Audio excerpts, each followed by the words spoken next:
The jarring sound of glass shattering against brick jolted Finn Porter from his sleep. He bolted upright, his heart hammering against his ribs as he instinctively reached for the baseball bat leaning against his nightstand. Living in this run-down apartment complex in the rougher part of town meant being prepared for anything, especially when his 6-year-old daughter slept in the next room. "Daddy," came a small, frightened voice from the doorway. "It's okay, Lily," Finn whispered, setting the bat down and opening his arms. His daughter ran into them, her small body trembling. "Probably just someone dropping a bottle outside. Let's get you back to bed, princess." He had just tucked Lily back under her faded pink comforter when he heard a soft, desperate knocking at his door.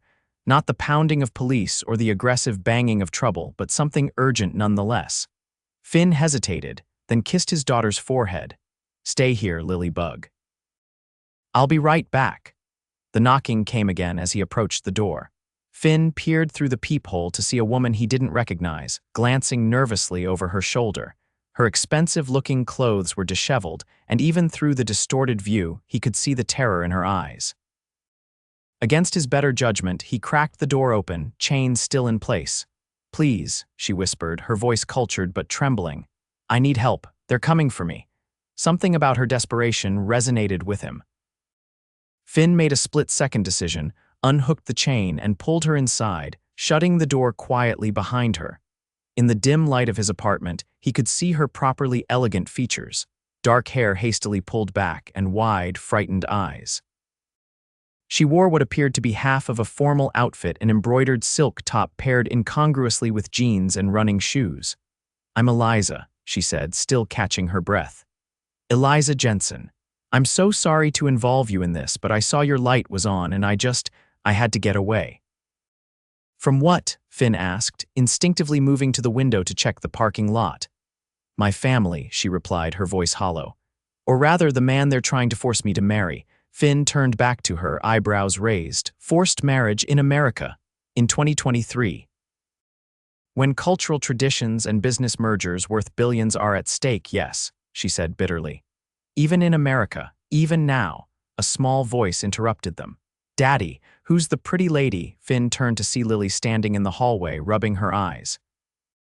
He sighed, running a hand through his tousled hair. "This is Miss Eliza, Lily. She needs a safe place for a little while." Eliza's tense shoulders softened as she looked at the child. "Hello, Lily. I'm sorry I woke you up." Lily studied her with curious eyes. "Are you in trouble?" "Daddy always helps people in trouble." A sad smile touched Eliza's lips as she looked back at Finn. "Does he now?" "Single dad, former army medic," Finn explained, somewhat embarrassed. "I guess I've got a bit of a rescuing habit. Let me make you some tea and you can tell me what's going on." After settling Lily back to bed with promises of pancakes in the morning, Finn joined Eliza at his small kitchen table. The chipped mug seemed out of place in her manicured hands. "I run my family's company," she began quietly. "Jensen International. My father built it, but I've tripled its value in the 5 years since I took over." Finn nearly choked on his tea. Jensen International was a technology empire. He'd seen their logo on half the electronics in every store. "But my uncle believes the company should have gone to him," she continued. "He's been undermining me since day one.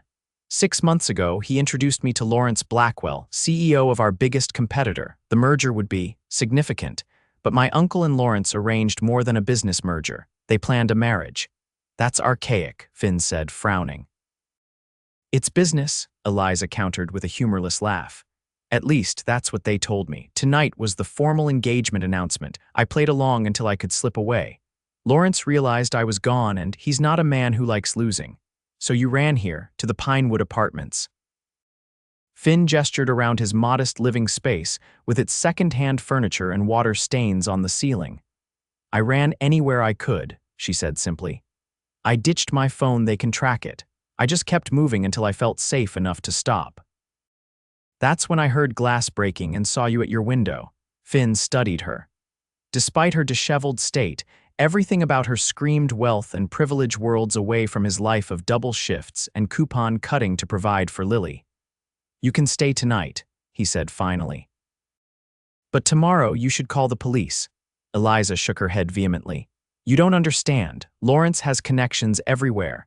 My uncle has frozen my accounts. I need to disappear until I can figure out my next move. With all due respect, miss. CEO, this isn't exactly disappearing, Finn pointed out. My two-bedroom apartment with paper-thin walls isn't a hideout. Please, Eliza said, reaching across the table to touch his hand. The gesture was so unexpected that Finn didn't pull away. Just for tonight. I can figure something out tomorrow. Finn thought about Lily, about the risks of getting involved in something that clearly involved powerful people. But he also thought about the fear in Eliza's eyes, genuine fear he recognized from his time overseas. The couch pulls out, he said at last. It's not comfortable, but it's yours if you want it. The relief on her face made something twist in his chest. Thank you, Finn. I won't forget this. Morning came too quickly. Finn woke to the smell of coffee, real coffee, not the cheap, instant stuff he usually drank. He found Eliza in the kitchen, her hair damp from a shower, wearing one of his old t-shirts that hung like a dress on her slender frame. I hope you don't mind, she said, gesturing to the shirt. And I found some coffee beans in the back of your freezer. Those were for emergencies, Finn said, accepting the mug she offered. I'd say this qualifies, she replied with the ghost of a smile. Lily bounded into the kitchen, her face lighting up when she saw Eliza. You're still here. Are you making pancakes with us? Before Eliza could answer, a sharp knock came at the door. Finn's blood ran cold as he saw Eliza freeze, her knuckles white around her coffee mug. Take Lily to her room, he whispered, and Eliza nodded, gently guiding the confused child down the hallway. Finn approached the door cautiously, wishing he had a peephole that worked properly. He cracked it open to find his neighbor, Mrs. Patel. Finn, dear, she said, her Indian accent thick with concern. There are men in expensive suits asking questions about a woman. They showed me a photo, very beautiful, very rich looking. They say she is in danger and needs help. Finn kept his expression neutral. Thanks for the heads up, Mrs. Patel. I haven't seen anyone like that. The elderly woman nodded but leaned closer. The tall one, he doesn't have kind eyes. Be careful, Beta. After she left, Finn rushed to Eliza, who was reading one of Lily's books to her. We need to go, he said quietly. They're already here looking for you. Fear flashed across Eliza's face, but she composed herself quickly for Lily's sake. Where can we go? Finn thought fast. I have a friend who owns a cabin about 3 hours north. We'll go there until we figure this out. Eliza asked, surprise evident in her voice. You're in my world now, Finn said grimly. And these men know where I live, which means my daughter could be in danger. So yes, we. Within 20 minutes, they had packed essentials into Finn's beat-up Honda. He'd called in sick to both of his jobs, the morning shift at the construction site and the evening one at the warehouse, knowing it would mean smaller paychecks, but seeing no alternative. As they drove away, Finn caught Eliza looking back at the apartment complex, her expression unreadable. I'm sorry, she said softly. This isn't your fight. It became my fight when they knocked on my neighbor's door, Finn replied, checking the rearview mirror for the 5th time in as many minutes. Besides, I've never been good at walking away from people who need help. Eliza's gaze lingered on him, studying the stubble on his jaw and the determined set of his mouth. Your daughter said you always help people in trouble. Why is that? Finn was quiet for a long moment, his eyes on the road. I've seen what happens when people don't, he finally said. 2 tours in Afghanistan showed me plenty of that. Lily piped up from the backseat. Daddy says we help people cause it's the right thing to do, even when it's hard. Eliza turned to look at the little girl, who was clutching her favorite stuffed unicorn. Your daddy sounds very wise. He's the best daddy, Lily declared with absolute conviction. He makes animal pancakes and does all the voices when he reads stories. Something shifted in Eliza's expression, a softening, a recognition of something she hadn't quite seen before. Finn caught it in his peripheral vision, but didn't comment. The drive to the cabin was tense, with Finn constantly checking to make sure they weren't being followed. Eliza tried to keep Lily entertained, playing I Spy and teaching her hand clapping games she remembered from her own childhood. By the time they arrived, the sun was starting to set, casting long shadows through the pine trees. The cabin was small but solid, situated on the edge of a lake with no neighbors in sight. Your friend won't mind us being here, Eliza asked as they unloaded the car. Carlos owes me, Finn said simply. I helped him rebuild after a fire took out half the place last year. Inside, the cabin was rustic but comfortable, one main room with a kitchenette and fireplace, a small bedroom, and a basic bathroom. Finn immediately set about starting a fire while Eliza explored their temporary sanctuary. It's beautiful, she said, looking out at the lake through the large windows. Peaceful. And off the grid, Finn added, striking a match. No internet, spotty cell service. If your ex-fiancé has the connections you say he does, that's a good thing. He's not my ex-fiancé, Eliza said sharply. He was never my fiancé at all. It was an arrangement, not a relationship. Finn held up his hands in surrender. Sorry, poor choice of words. Lily, who had been investigating every corner of the cabin, called out excitedly, Daddy, there's a canoe outside. Maybe tomorrow, Lily Bug, Finn promised.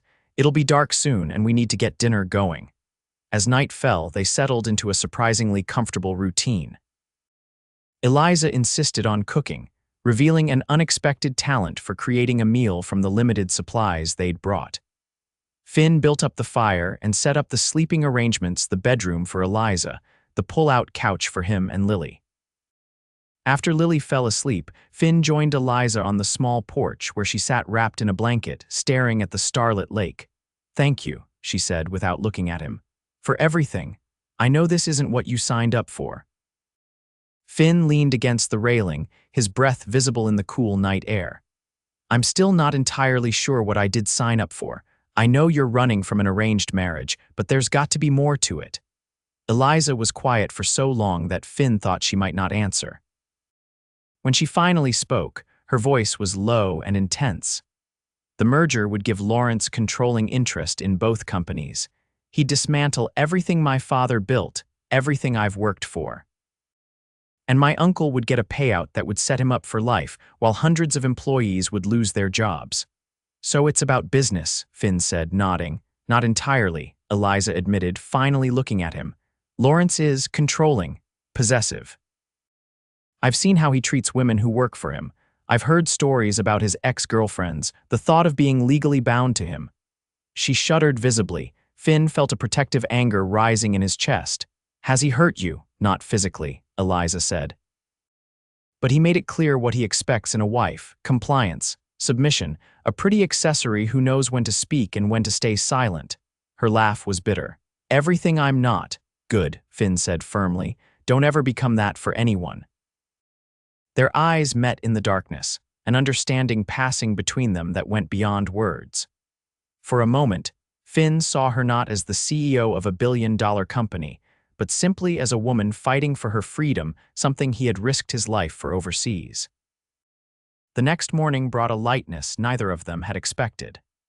Lily's excitement about exploring the woods and lake was infectious, and even Eliza seemed to breathe more easily away from the city. I've never been canoeing, she admitted as Finn pulled the old aluminum boat down to the water's edge. Never, Lily asked, incredulous. But it's so fun. I grew up in boardrooms and benefit galas, Eliza explained, accepting the life jacket Finn handed her. Not a lot of time for outdoor adventures. Then you're in for a treat, Finn promised, helping Lily into the middle seat. The lake is crystal clear, and if we're quiet, we might see some deer coming down to drink. The morning passed in a blur of simple pleasures, paddling across the still water, spotting turtles sunning on logs, teaching Eliza how to cast a fishing line. Lily chattered happily, asking Eliza endless questions about her favorite colors and animals, completely unaware of the circumstances that had brought them together. When they returned to the cabin for lunch, Finn's phone finally picked up a signal. He had several missed calls from unknown numbers and a text from Carlos. Men looking for you, said it was urgent, didn't give them your location. Finn showed the message to Eliza, whose momentary peace evaporated instantly. They're not giving up, she said, her voice tight. I need to figure out a plan. After Lily went down for a nap, exhausted from their morning adventures, Finn and Eliza sat at the small kitchen table, brainstorming options. I have a friend at the district attorney's office, Finn suggested. Maybe there's a legal angle here, restraining orders, harassment charges. Against Lawrence Blackwell. The man donates millions to political campaigns. He plays golf with judges, Eliza said dismissively. And technically, he hasn't done anything illegal. Being manipulative and controlling isn't against the law. What about your company? Isn't there someone there who could help? Eliza's expression darkened. My uncle has been planting doubts about my leadership for months. He's probably told the board I had some kind of breakdown, that I'm unstable, unfit to lead. Without access to my accounts or my contacts, I can't even begin to fight back. Finn watched her, seeing the brilliant business mind working despite her fear. It was impressive and oddly attractive. You need leverage, he said slowly. Exactly, Eliza agreed, looking up at him with surprise. Something to make them back off. What about the merger itself? You said it would hurt the company, cost jobs. If you could prove that, I'd need access to the proposed terms, financial projections, internal communications. Eliza stood up, pacing the small room. All of which are on my secured company server, which I can't access without alerting IT, which my uncle surely controls by now. Finn thought for a moment. What about someone you trust at the company? Someone who could get you what you need without raising alarms? Eliza stopped pacing, a spark of hope lighting her eyes. My executive assistant, Deanna, she has access to almost everything I do and she's fiercely loyal. But I'd need to contact her securely. We can drive into town tomorrow, Finn suggested. Find a public computer, create a new email account. That could work, Eliza said, starting to pace again, this time with purpose rather than anxiety. Deanna could gather the evidence we need. If I can prove Lawrence's real intentions for the merger, the board would have to listen. As they refined their plan, Finn found himself watching Eliza, the way her mind worked, how quickly she analyzed problems and found solutions. It was a different kind of strength than what he was used to, but he recognized and respected it. You're staring, she said suddenly, catching him off guard. Sorry, Finn said, not entirely sorry. It's just, you're not what I expected.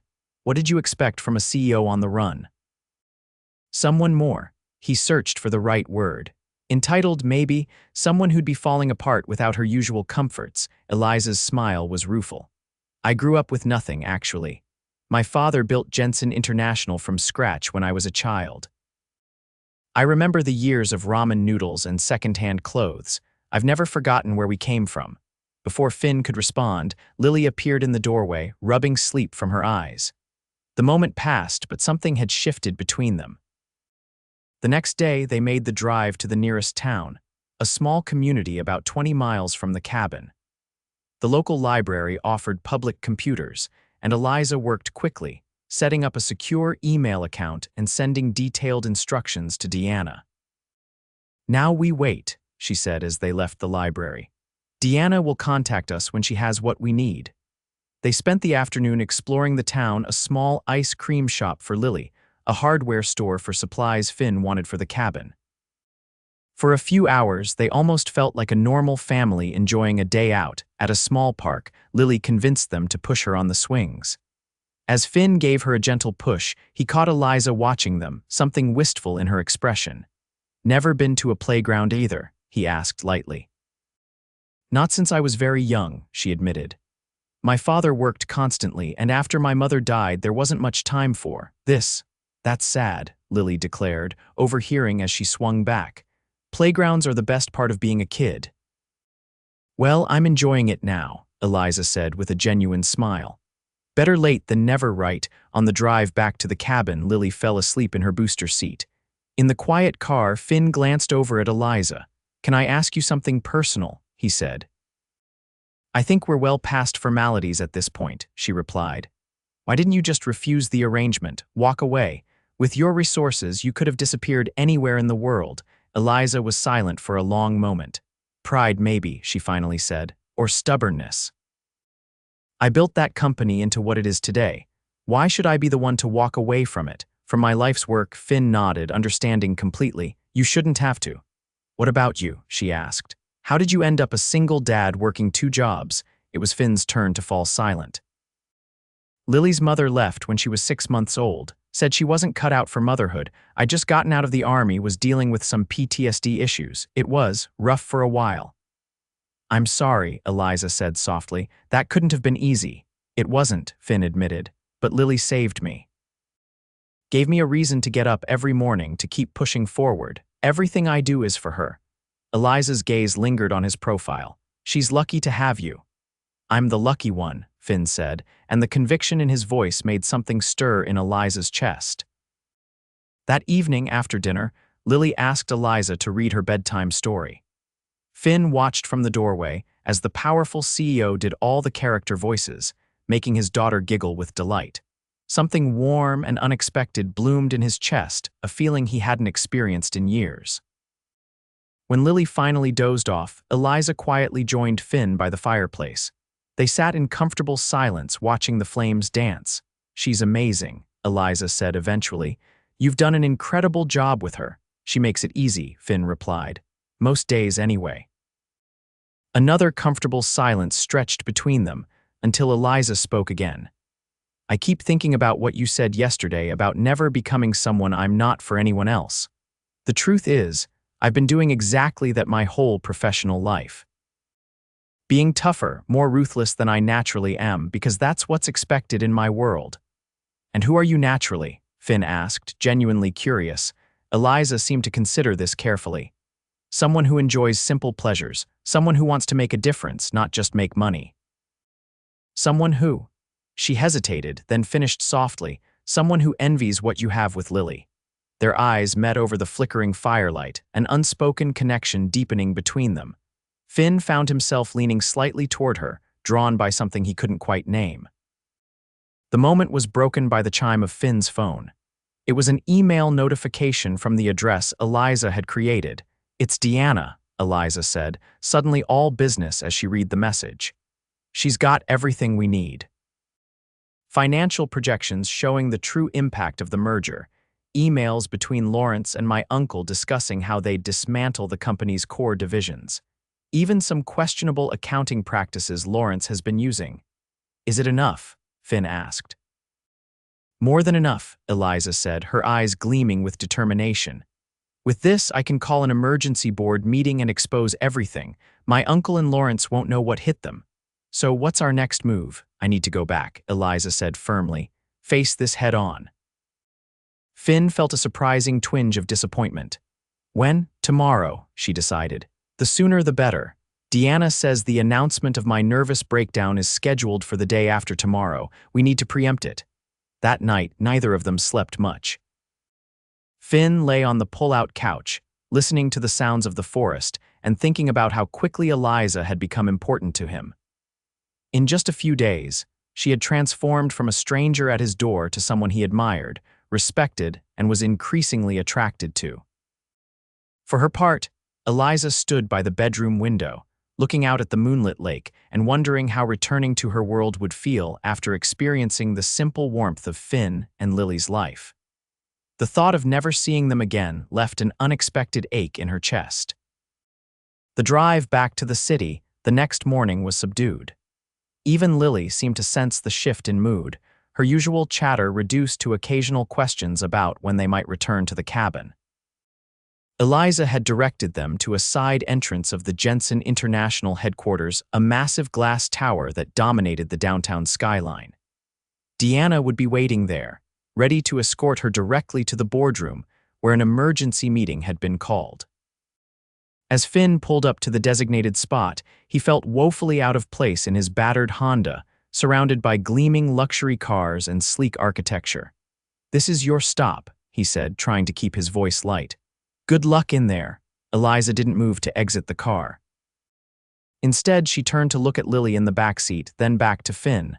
"I don't know how to thank you," she said softly. "Both of you, you risked everything to help me." "We helped each other," Finn replied honestly. "You gave us a pretty great adventure, the best adventure." Lily agreed, though her smile didn't quite reach her eyes. "Will we see you again, Miss Eliza?" The question hung in the air, loaded with more meaning than a 6-year-old could understand. Eliza hesitated, then leaned over and gave Lily a gentle hug. "I hope so, sweetheart," she whispered. When she turned to Finn, their eyes met in a moment of silent communication, regret, gratitude, and something unspoken that neither was ready to name. "Be careful in there," Finn said. "These people have shown they don't play fair." "I can handle them," Eliza assured him, a glimpse of the CEO emerging in her confident tone. "Thank you, Finn, for everything." With that, she stepped out of the car, immediately straightening her posture as she approached the building. Deanna, a sharp-looking woman in her 40s, met her at the door, handing her a tablet and briefcase. Within moments, the Eliza they had come to know transformed before their eyes into the powerful executive she truly was. "She looks different," Lily observed as they watched her disappear into the building. "She's putting on her armor," Finn explained, feeling a strange mix of pride and loss as he pulled away from the curb. 3 days passed with no word from Eliza.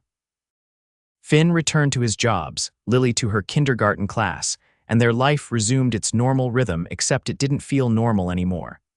Something was missing, and they both felt it. On the 4th day, Finn arrived home from his warehouse shift to find Mrs. Patel waiting outside his apartment. "There is someone inside waiting for you," she said, her eyes twinkling with mischief. "A very important someone, I think." Finn's heart raced as he unlocked his door. Lily was at her after-school program for another hour, so the apartment should have been empty. Instead, he found Eliza sitting at his kitchen table, a folder of papers spread out before her. "How did you get in?" he asked, too surprised to say anything else. "Your landlord is surprisingly amenable to large cash deposits for emergency access," she said, standing up. "I hope that's okay." Finn could only stare at her, taking in the changes. She was dressed casually, jeans and a simple blouse, but there was something different about her, a lightness, a certainty that hadn't been there before. "What happened with the board?" he finally managed to ask. "I won," she said simply. "The evidence was irrefutable. My uncle has been removed from the board, and Lawrence's merger proposal has been permanently shelved. In fact, our legal team is now investigating some of his company's practices based on what Deanna uncovered." "That's incredible," Finn said, genuinely happy for her. "Congratulations." "That's not why I'm here," Eliza said, gesturing to the papers on the table. "I've been doing some thinking about what's really important, about what I want my legacy to be." Curious, Finn moved closer to see what she was working on. The papers were plans for something called the Porter Foundation. "What is this?" he asked, confusion evident in his voice. "A new initiative from Jensen International," Eliza explained, her eyes bright with excitement. "A program to provide housing, education, and employment opportunities for veterans and their families." Finn looked up from the papers, stunned. "You're naming it after me. You inspired it," she said simply. "What you've done for Lily, how you've fought to give her stability despite everything, it made me realize there are thousands of veterans facing similar struggles. With Jensen's resources, we can make a real difference." Finn was speechless, overwhelmed by the gesture and what it meant. "There's something else," Eliza continued, her voice softening. "The foundation needs a director, someone who understands firsthand what these families need, someone with integrity and compassion." "Are you offering me a job?" Finn asked, hardly daring to believe it. "I'm offering you a partnership," Eliza corrected, taking a step closer to him. "In every sense of the word." The implication was clear in her eyes, in the slight tremor of her voice. Finn's heart hammered in his chest as he closed the remaining distance between them. "What about your world?" "The board, the business dinners, all of it. I don't belong there," he said quietly. "Maybe I don't either," she replied. "Or maybe we create our own world, one where I can be the CEO who takes her daughter canoeing on weekends, and you can be the foundation director who happens to be married to the boss." "Daughter," Finn repeated, catching on her words. Eliza's smile was radiant. "Lily asked me if she could call me mom someday. I said that was entirely up to her father." Finn couldn't hold back any longer. He pulled her into his arms, his lips finding hers in a kiss that felt like coming home, a perfect melding of their worlds. When they finally broke apart, Finn rested his forehead against hers. "I think Lily would approve," he murmured. "But let's start with dinner. I still need to properly court the CEO of Jensen International." Eliza laughed, a sound of pure joy. And I need to properly win over the future director of the Porter Foundation and his amazing daughter. You already have, Finn assured her, drawing her in for another kiss. 1 year later, they stood on the porch of a lakeside house, not the small cabin where they'd hidden, but a permanent home they'd built nearby. The Porter Foundation was thriving, having already helped dozens of veteran families find stability and purpose. Jensen International was flourishing too, with Eliza's new approach to leadership emphasizing social responsibility alongside profitability. Her former uncle was facing fraud charges, and Lawrence Blackwell had disappeared to some island nation with loose extradition laws. As they watched Lily racing along the shoreline, her laughter carrying across the water, Finn slipped his arm around his wife's waist. "Any regrets?" he asked. "About giving up your penthouse for life in the woods with us?" Eliza leaned into him, her hand resting on the slight swell of her stomach where their second child was growing. "Not one," she said truthfully. "This is exactly where I'm meant to be." The arranged marriage she'd fled had led her to a chosen love more precious than she could have imagined, with a man who had helped her escape not just from Lawrence, but from the constraints she'd placed on her own life. In helping each other find freedom, they had discovered something neither had been looking for, but both desperately needed: a family built on choice, respect, and love. As the sun set over the lake, painting the sky in brilliant oranges and pinks, Finn and Eliza Porter stood together. Two people from different worlds who had created something beautiful between them, proof that sometimes the bravest escape leads directly to home.